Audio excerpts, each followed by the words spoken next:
Joining me now from Peoria, Arizona, representing Arizona's 8th Congressional District, Congresswoman Debbie Lesko. Congresswoman, life slowly getting back to normal in the great state of Arizona, the Grand Canyon state. My buddy lives in Scottsdale. He says he can go to the gym now, but he has to make an appointment. It's not quite exactly normal, but it's getting a little bit closer there. On the other hand, I just read a report that a lot of restaurants are having difficulty rehiring the people they laid off or furloughed because these people are getting as much or more money on unemployment, so why would they go back to work? So here we go with the, quote, government solution.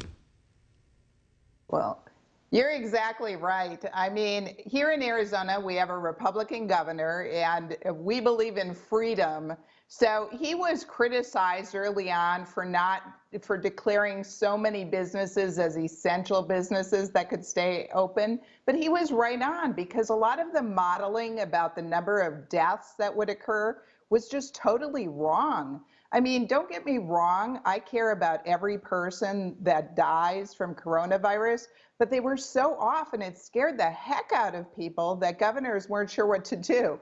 But now Arizona is open. We're totally open. As of last Friday was the last day of shutdown here. I went on Saturday. I got my hair done. It was safe. Everybody was wearing a mask. I got takeout food. It tasted great. It was good. My son actually went to the restaurant the other night, and he said there was a 40-minute wait to get into one of the Mexican restaurants here. And so we're getting back to normal. And I'm glad that we have a Republican governor that doesn't do these crazy government lockdowns like they're doing in Michigan. I mean, just totally insanity. Well, you know, you just made millions of women from coast to coast envious of you, especially in the states of California and Pennsylvania and Michigan and New Jersey and in New York, where they can't go get their hair done. And at least one television news personality is on board with that ship, too. It would be nice to go to a parlor and get something done.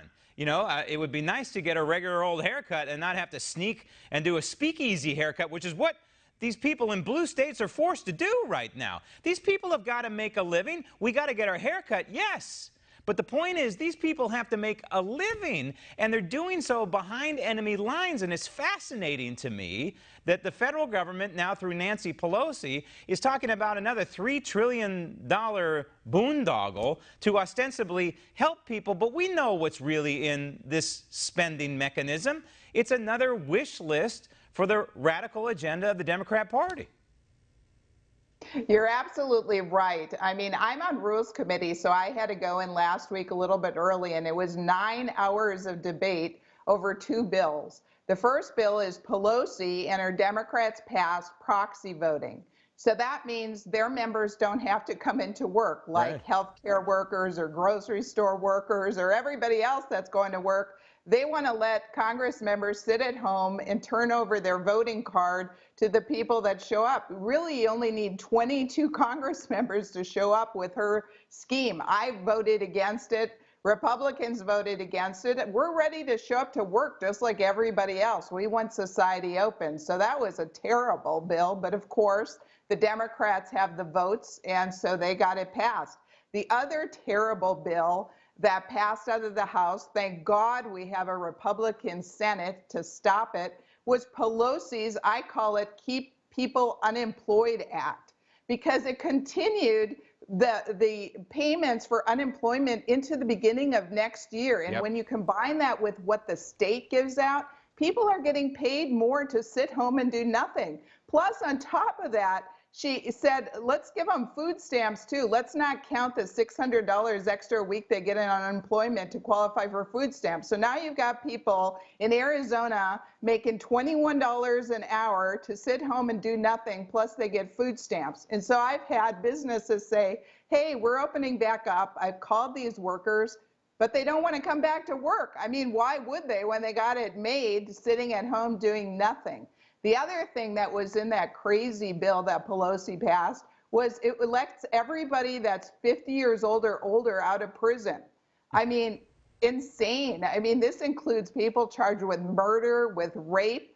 I just don't even know what they're thinking. Plus, then it was about elections. That has nothing to do with coronavirus. They wanted to federalize elections, make sure that everybody has same-day voter registration, everybody gets a mail-in ballot. I mean, this is just something to help, they believe, to help their party win, because they're going to need it. Because I tell you, Biden is what? He's out in a basement somewhere. He can't even figure out how to do Zoom calls. I mean, I cannot believe, I really can't believe that the Democrats have picked this man to be the person that they're going to run for president. I mean, President Trump is just going to trounce him. I just don't even see that it's a fair. Unless, of course, they blame the weakened economy on the president, which is what they're doing right now, which really concerns me. But that's off in a different direction.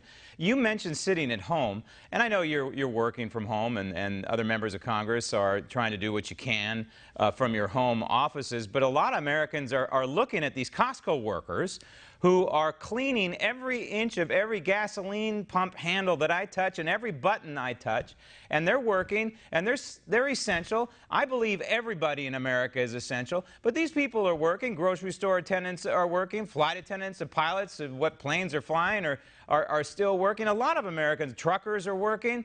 Why in the wide world of sports is Congress not in Washington, D.C., where it belongs? You don't look like you're afraid to go back to D.C., mask or no mask.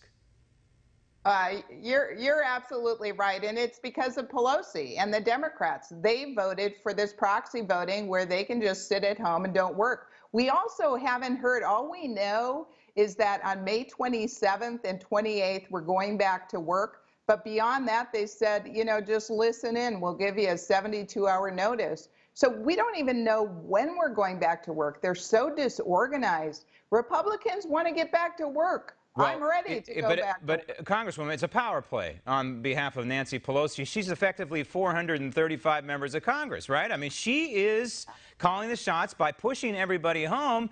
It's all focused on her, and it's her agenda that's unfolding. Yeah, and they're going to pass this radical agenda. You know they are, because they have the votes and they can sit home at, you know, and don't even have to come in. Now, they're supposedly supposed to be watching, but, you know, who knows what people are going to be doing. Maybe they're going to be doing their laundry or whatever, and not doing the people's business. I'm for getting back to work just like everybody else in the nation. And that's why I voted no against her crazy proxy bill. And I'm glad you're talking about it, because people need to know that the Democrats have a very different vision for the future of America.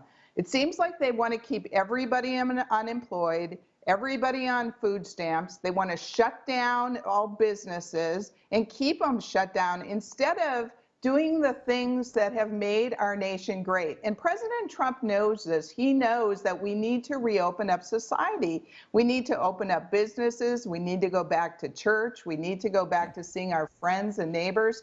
This is so important. No amount of government money is going to pull this out of this. And President Trump is the only candidate that can bring our economy back. He did it once. He'll do it again. Absolutely, if he's given the chance. And if the blue state governors get their well-shined shoes off the throat of their economies. And I have no doubt in my mind, Congresswoman, none at all, and I'll go to the grave with this, that this response to the Wuhan coronavirus was not about health and the health and welfare of individuals, especially in these blue states, and the health and welfare of Americans. I firmly believe that at the state level, the blue state level, it was a political response designed to harm the re-election chances of President Trump. Congresswoman Lesko, thank you.